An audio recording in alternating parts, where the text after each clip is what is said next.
तो hey guys नमस्कार, कैसे आप लोग? आई होप आप लोग अच्छे होंगे। तो आज हम गाना सुनने वाले हैं अंकुश राजा के, एकदम जबरदस्त सॉन्ग बा भाई। या पावर टाइटल में बा, एकदम जबरदस्त। आदि शक्ति फिल्म चैनल पे सॉन्ग रिलीज हुई बा, एकदम पूरा फनी वीडियो बा और सुन के बहुत मजा आई। तो आप लोग वीडियो को पूरा देख जा, एंजॉय कर जा। अच्छा लगा तो लाइक और शेयर जरूर कर दे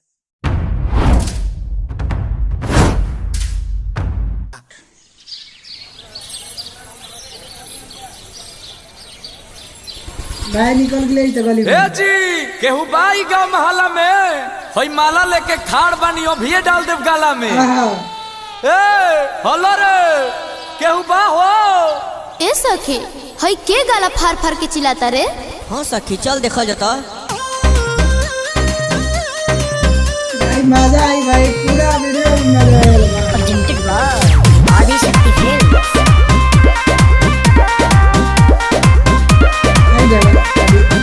अरे हाथ लेके सेनर के डिबिया हो, काहे के जुटले बड़ा मीडिया हो। ए कैमरामैन तनी फोकस करें इनके मुंह पे। अरे हाथ लेके सेनर के डिबिया हो, काहे के जुटले बड़ा मीडिया हो। ए हीरो का विपद पड़ल बा? आई जब बियाह करे खातिर लड़का घूमता दिल्ली में सुपरवाइजर है 22,375 रुपए महीना बा।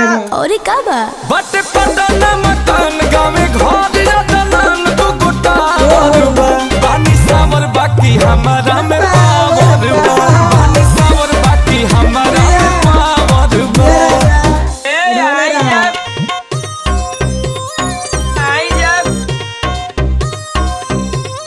आई जब बियाह करे खातिर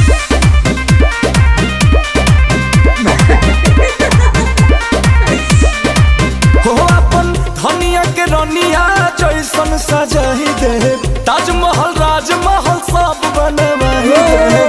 आहो आहो फिर कहताड़ा झूठा ही बड़े बड़े इतना जे रोहित लइके मिलत खड़े खड़े बुझाइल। और का बता लगे? कूलर बा, एसी बा, घरे फ्रिज बा, आई बीघा खेत बा। औरी बट पटन मकान गावे घर या दलान तू गोटा बा।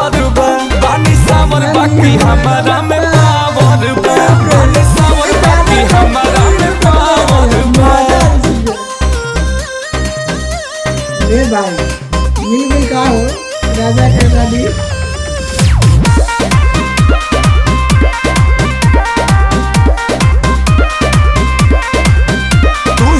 कैला न शादी सुना सीजन चालूबा, दुल्हा में अंकुश साहबाला में लहलूबा। या अरे अरे कुछ बोलो नहीं के कॉमन सेंस हो।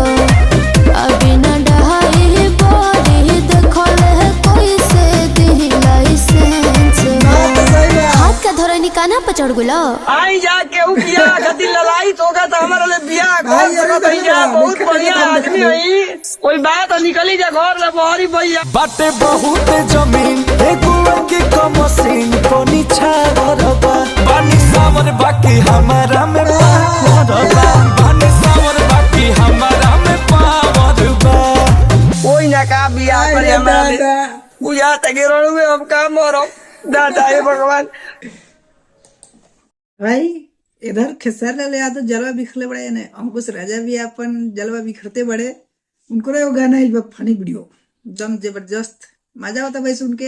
एगो रील वायरल भई बा भाई, शेरवानी पहन के गली गली घूमल चलता है, बियाह कल हमरे से इतना पैसा कमाते नहीं। वो रील दिखाई हम। आई जब बियाह करे खातिर लड़का घूमता दिल्ली में सुपरवाइजर है 22,375 रुपए महीना बा। Singer Ankush Raja and Shivani Singh. तो भाई पॉपुलर आवाज बा, पॉपुलर साउंड बा, मजा आता सुनने में। राइटर बड़े यादव लल्लू, म्यूजिक श्याम सुंदर। तो काफी जबरदस्त लागल म्यूजिक लागल हमें।